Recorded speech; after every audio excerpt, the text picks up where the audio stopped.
Saudara-saudara kaum muslimin rahimakumullah. Jadi akibat dari pergaulan bebas, free sex ini, bahaya yang pertama tadi itu.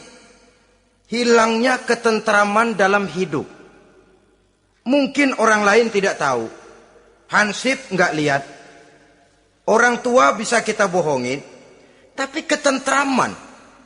Was-was. Apalagi kalau kita merasa bahwa ini akan menimbulkan satu akibat. Entah dalam bentuk nantinya terjadi kehamilan. Si laki-laki juga tidak tenang. Khawatir kalau nanti dituntut. Si perempuan juga setelah melakukan pergaulan bebas itu hilang ketentraman hidupnya. Apalagi kalau dia harus kehilangan sesuatu yang sangat berharga dalam kehidupannya. Kegadisan katakanlah, keperawanan katakanlah begitu. Sesuatu yang semestinya dijaga dan dijunjung tinggi. Tapi kadang-kadang memang cinta, inilah yang namanya cinta. Sehingga cinta itu katanya buta. Kalau sudah buta, apa saja terasa jadi indah, apa saja diserahkan. Akibatnya mahkota yang paling berharga sering hancur berantakan sebelum pada waktunya. Akhirnya ketentramannya hilang. Hidupnya gundah, gelisah. Pada mulanya memang dia tidak merasa cerah, segalanya menjanjikan dan menyanyikan keindahan. Tapi setelah proses pergaulan itu terjadi, dia kehilangan kegadisannya, si pemuda resah, si gadis pun gelisah. Apa yang dia tunggu? Jangan-jangan. Nah, jangan-jangan.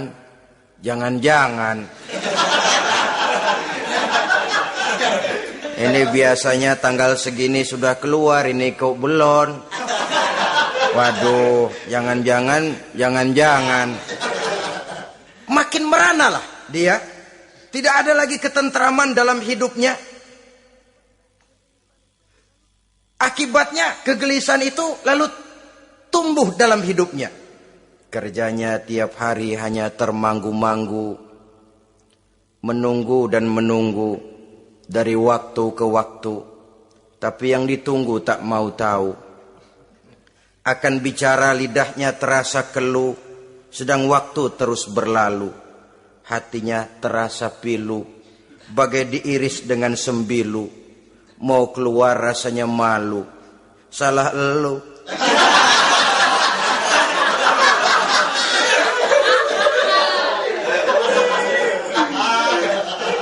Iya toh? Salah elu. Ngapa nggak sabar nunggu pengulu?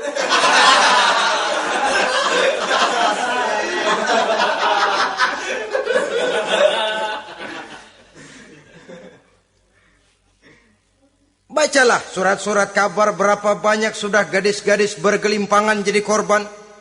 Berapa banyak sudah bayi-bayi yang lahir ke dunia ini tanpa tahu kemana dia harus memanggil bapak. Apakah deretan jumlah korban ini masih harus terus bertambah dan bertambah?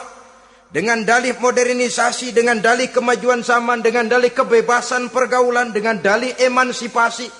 Lalu menginjak moral yang seharusnya kita junjung tinggi-tinggi. Sampai kemudian merendahkan harga diri kita sebagai manusia. Hilangnya ketentraman dalam hidup. Bahaya yang kedua dari pergaulan bebas ini, berjangkitnya penyakit kelamin. Penyakit yang saudara-saudara tentu tahu, tidak tanggung-tanggung. Raja namanya. Raja singa. Barangkali sekarang sudah ada suntikan penisilin, boleh jadi.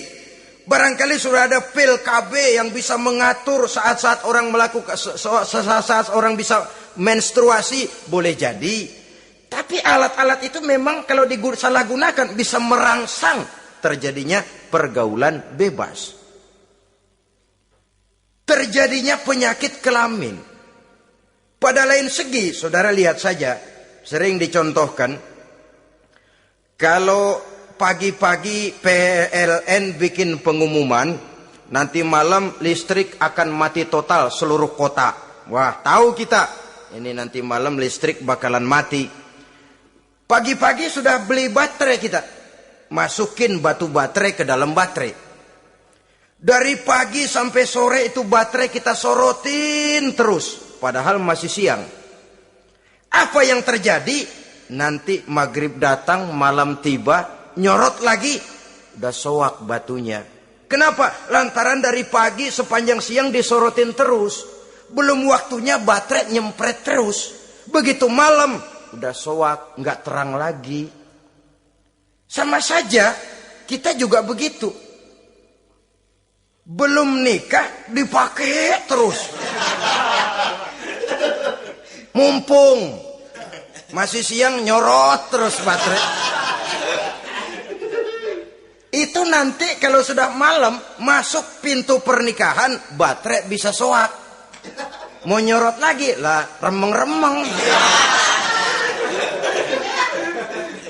Udah nggak punya daya begitu masuk pintu pernikahan, mencelam-celam doang.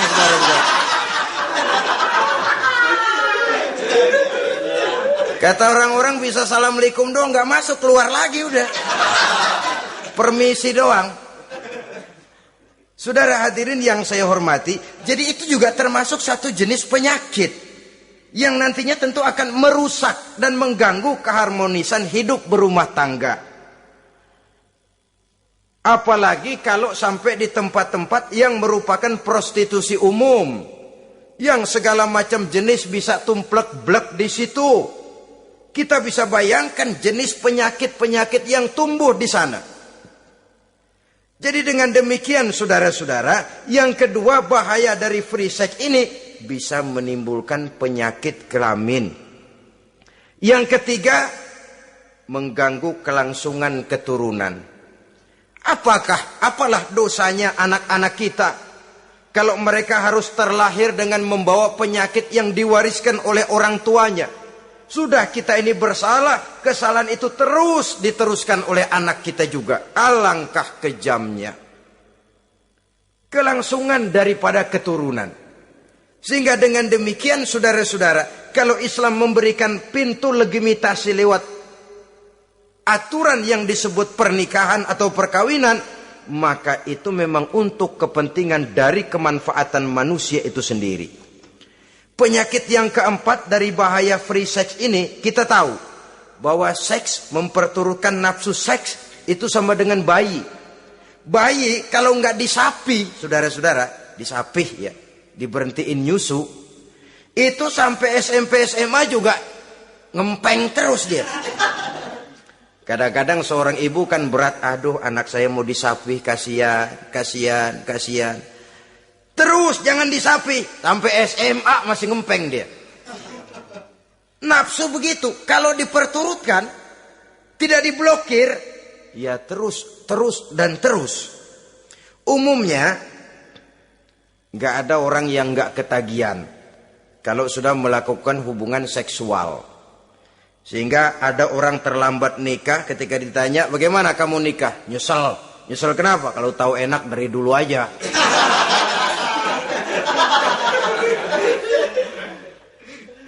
Nah, sekarang kecanduan terhadap hubungan seksual ini akan membawa dampak tadi.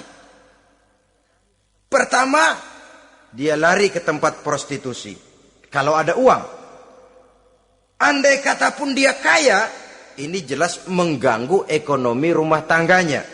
Setidaknya ekonomi keluarganya. Kalau dia tidak termasuk orang kaya, dia bisa melakukan perbuatan negatif. Sepatunya dia jual dulu, celananya digade dulu. Celana lu nih apalah gue ngebut banget nih.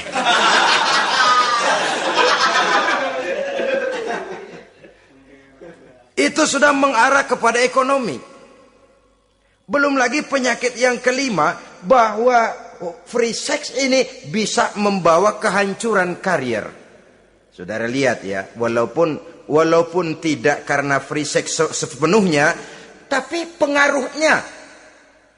Konon Julius Caesar yang begitu gagah perkasa, takluk dan bertekuk lutut di bawah kaki Cleopatra. Konon Napoleon Bonaparte, singa daratan Eropa, luas kekuasaannya, besar tentaranya, dia tunduk di bawah kaki Margaret Josephine. Bahkan konon Adolf Hitler yang begitu luar biasa cuma tunduk kepada Eva Braun. Baiklah, itu sejarah masa lalu. Yang sekarang yang kita alami, saudara. Betapa seorang senator seperti Gary Hart, calon presiden unggulan di Amerika, brilian, jenius, cerdas, diunggulkan, masih muda. Betapa calon presiden ini harus mundur dan hancur karier politiknya cuma karena skandalnya dengan seorang hostess bernama Donna Rice. Ini di Amerika loh, di satu negara yang konon katanya menganut liberalisme, tapi begitu tingginya dijunjung nilai-nilai moral. Kalau dia terlibat begitu, bagaimana kalau dia jadi presiden nanti? Bahkan paling belakang, saudara-saudara, John Tower yang oleh Presiden Bush dicalonkan menjadi Menteri Pertahanan terpaksa ditolak oleh Senat. Oleh karena skandalnya, ya dengan minuman keras, ya dengan wanita.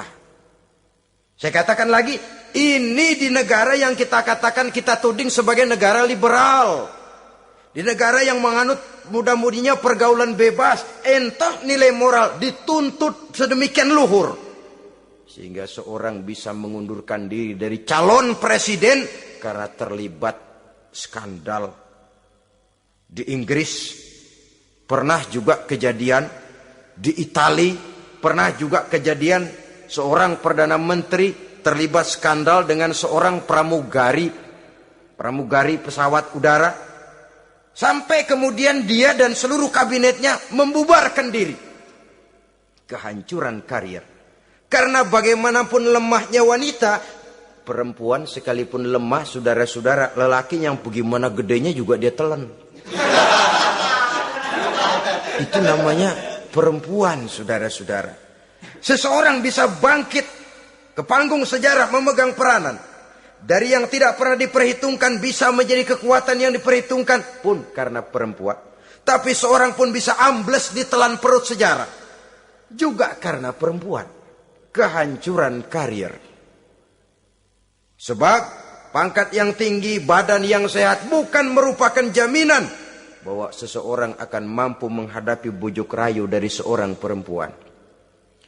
Saudara-saudara kaum muslimin rahimakumullah. Oleh karena itu, mari sayangi diri, sayangi karier, sayangi ekonomi rumah tangga. Bertahun kita pergi pagi pulang sore peras keringat cari nafkah, menghidupi anak dan istri. Haruskah dia jadi hancur cuma oleh karena kecanduan kepada pelacur misalnya?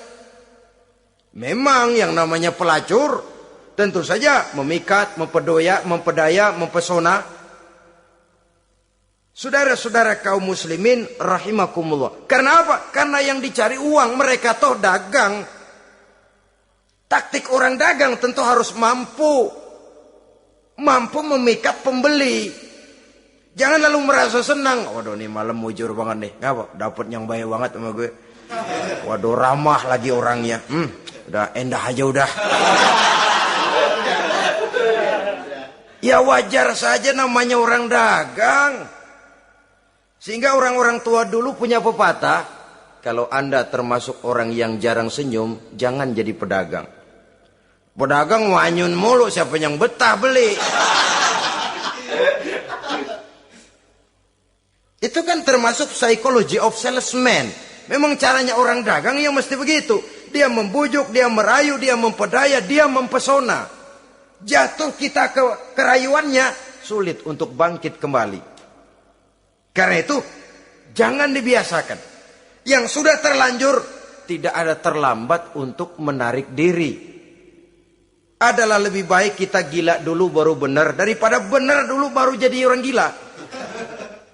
Kalau orang gila mau benar, ini gampang ngaturnya. Tapi sudah benar, lalu gila. Ini repot, saudara-saudara. Dibilangin apa-apa, dia pernah jadi orang benar. Lebih baik kita memulai hidup ini dengan lembaran kelabu. Kalau pada akhirnya kita bisa mengganti dengan lembaran-lembaran putih. Daripada kita mulai dengan lembaran putih kalau akhirnya jadi kelabu. Yang paling baik tentu putih sejak lembaran pertama sampai kepada lembaran terakhirnya. Saudara-saudara kaum muslimin rahimakumullah. Lalu selain zina, apa penyimpangan-penyimpangan seksual itu? Ya, penyimpangan yang umum yang tidak dilakukan oleh sepasang suami istri dinamakanlah dia dengan zina. Tapi kadang orang mencari jalan lain untuk menyalurkan insting seksualnya itu. Ada misalnya dia puasa emang kagak doyan, budak seharian kagak makan, capek. Olahraga ndak suka olahraga. Sementara tegangannya tegangan tinggi. Baca buku yang parno seneng. Kalau ngomong selalu yang nyerempet-nyerempet. Akibatnya apa? Dia puasa tidak, olahraga tidak. Dia bisa jatuh kepada yang disebut onani atau masturbasi. Ada ulama mengharamkan ini, ada yang memakruhkan saja. Tapi bagaimanapun itu merupakan satu perbuatan dosa. Sungguh pun oleh ilmu kedokteran tidak dipandang sebagai sesuatu yang membahayakan barangkali. Tapi pada umumnya lalu lahir rasa minder, rasa rendah diri. Dan masturbasi atau onani itu termasuk zina tangan. Ya walaupun dosanya tidak sebesar zina biasa. Sebab jangan lupa, mata bisa zina. Zina mata, ia memandang sesuatu yang haram. Tangan bisa zina. Zina tangan termasuk onani. Hidung bisa zina. Zina hidung, ya saudara lebih tahulah. Ini termasuk jenis penyimpangan. Atau kemudian ada lagi jenis lain. Seseorang yang menyalurkan insting seksualnya kepada makhluk sejenisnya. Laki-laki kepada laki-laki. Itu yang kita kenal dengan istilah homoseksual. Itu bukan barang baru itu. Di zaman Nabi Lut itu sudah terjadi dan mereka dikutuk oleh Allah Subhanahu wa taala.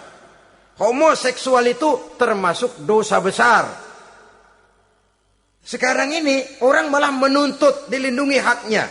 Sehingga kaum gay di Amerika itu pernah demonstrasi menuntut perlindungan hak.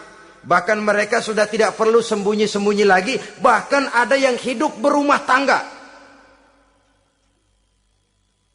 Ini ya terlepas dari penyakit kejiwaan yang memang harus disembuhkan dan perlu pengobatan khusus. Tapi homoseksual dilihat dari segi agama merupakan satu perbuatan yang berdosa. Dan dosanya besar. Atau perempuan dengan perempuan. Itu yang kita kenal dengan istilah lesbian.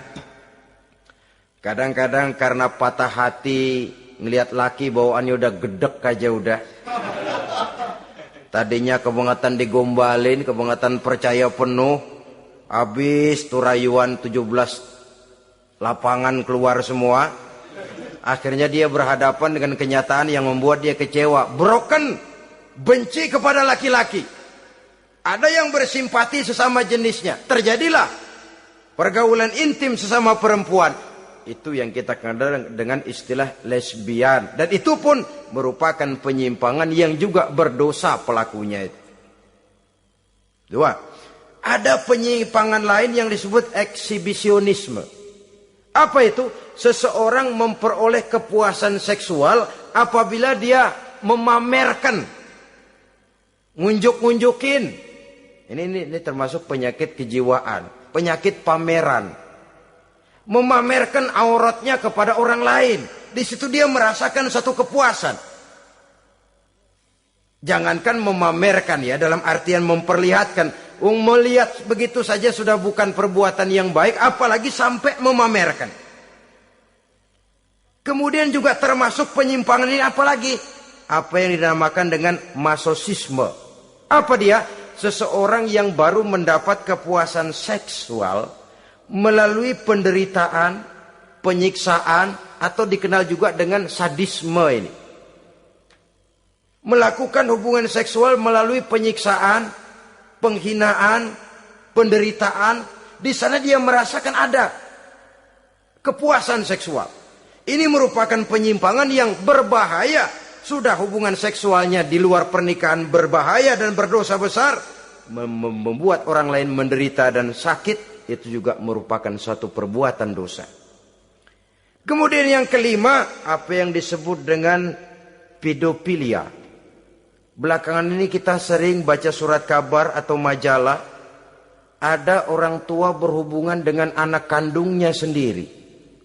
Inna lillahi wa inna ilaihi raji'un. Ini udah bapak moyangnya dosa. Sudah zinanya dosa dilakukan kepada anak kandung sendiri. Bahkan pernah 2 orang anak kandungnya masih SMP digarap sekaligus oleh bapak kandungnya sendiri. La haula wa la quwata illa billah. Sudah kayak apa hati orang tua? Anaknya sendiri. Bapak moyangnya dosa.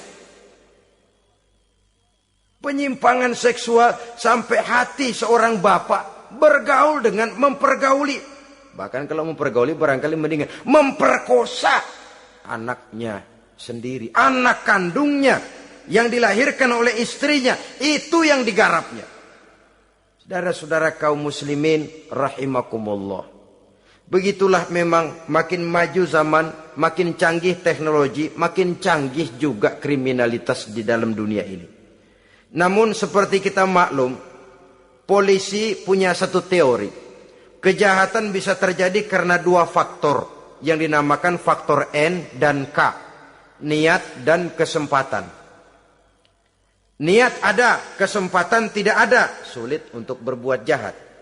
Kesempatan ada, niat tidak ada, tidak jadi orang berbuat jahat. Tapi di antara 2 faktor ini, yang paling utama sesungguhnya adalah faktor N. Faktor niat. Kalau niat sudah kuat, kesempatan bisa diciptakan. Waktu bisa ditunggu, momen bisa dinantikan. Tapi kalau niat yang tidak ada, bagaimanapun banyak kesempatan, kita tidak akan mungkin untuk bisa melakukan kejahatan. Karena faktor niat itu yang tidak ada. Oleh karena itu agama mengajarkan, ala inna fil jasadi mudghah, iza solahat solahal jasadu kulluh, wa iza fasadat fasadal jasadu kulluh, ala wahiyal qalbu. Ketahuilah bahwa dalam tubuh manusia ada segumpal daging. Jikalau daging itu baik, seluruh tubuh akan menjadi baik.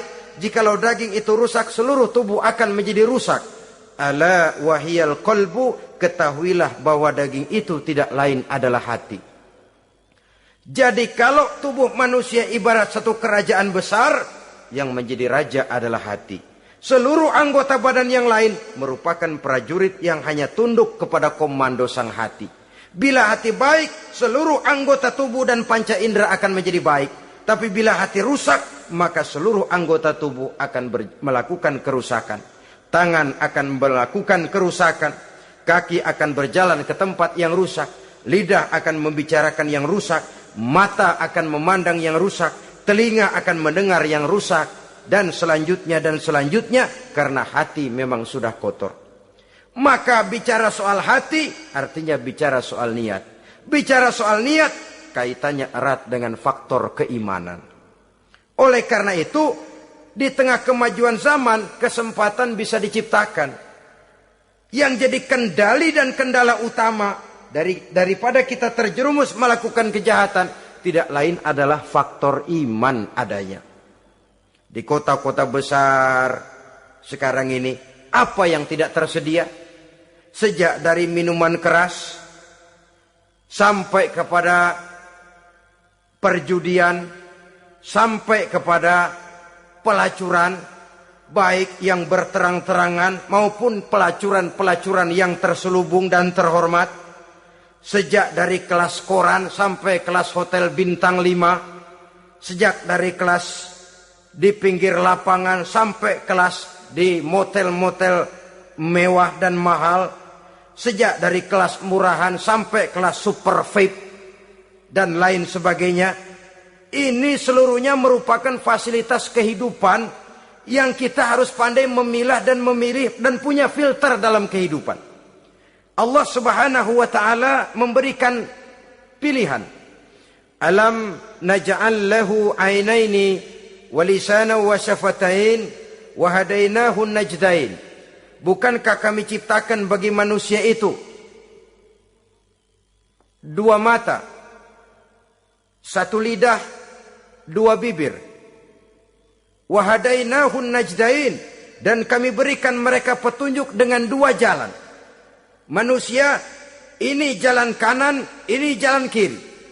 Jalan kanan kau tempuh akan sampai ke surga. Jalan kiri kau tempuh akan sampai ke neraka. Sementara jalan ke kanan memang menanjak, banyak onak dan duri. Sementara jalan ke kiri memang kelihatannya menurun, bertabur bunga di kanan kirinya, harum dan mewangi. Falak tahamal aqabah. Kenapa kamu tidak mau menempuh jalan yang menanjak? Ini kecenderungan manusia. Ngapain nanjak, capek. Ini aja yang turun nih nggak pakai bertenaga. Ngapain kawin, repot lah pakai nyari nafkah, pakai kerja, ntar punya anak ribet lah, sama juga. Mendingan ke sono aja, 2000 bersih udah.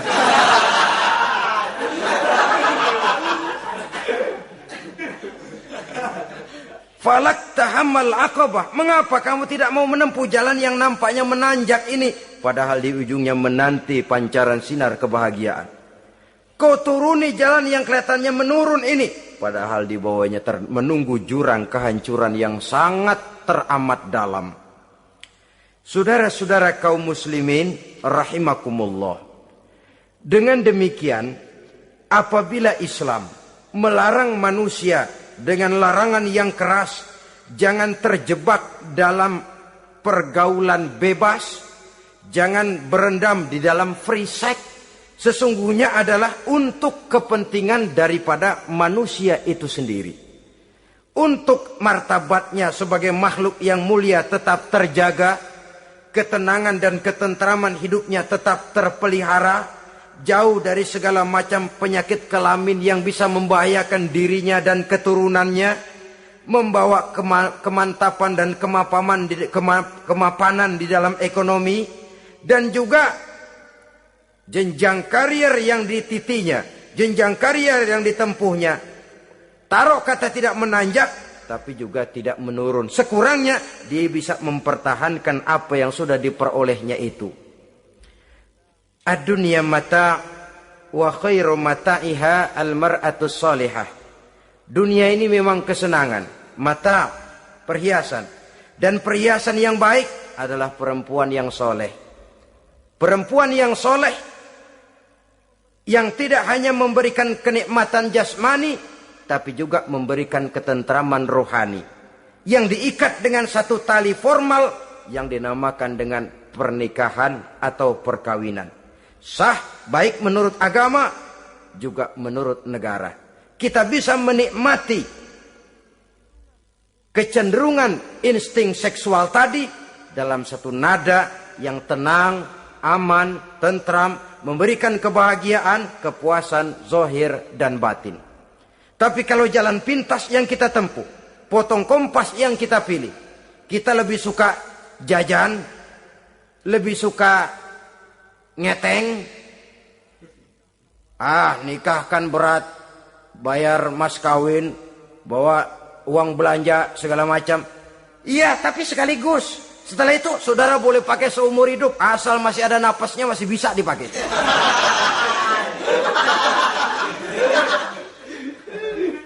Tapi apabila potong kompas tadi, jajan yang kita tempuh kelihatannya memang ringan, 2000, ya mendingan dikit 5-10 ribu. Atau kalau sudah kelas VIP bisa ratusan bahkan jutaan, sekali, 2 kali, 3 kali. Kalau dihitung-hitung bangkrut nggak karu-karuan gitu. Maka agama ini diturunkan untuk kepentingan manusia guna membawa kebahagiaan hidup sejak dari dunia sampai ke akhirat. Kepada adik-adik remaja, para pemuda, jika sudah mampu memberikan nafkah, laksanakanlah pernikahan atau perkawinan. Jika belum mampu, maka jauhilah hal-hal yang dapat menimbulkan rangsangan seksual. Boleh dengan jalan berpuasa, memperbanyak olahraga, menggiatkan studi-studi klub, diskusi dan sebagainya. Sehingga kita selamat dari arus pergaulan bebas yang akan merendahkan martabat kita sebagai manusia. Inilah yang kita bicarakan pada pertemuan kali ini. Terima kasih atas segala perhatian. Mohon maaf atas segala kekurangan. Usikum wa nafsi bitaqwallah. Wassalamualaikum warahmatullahi wabarakatuh.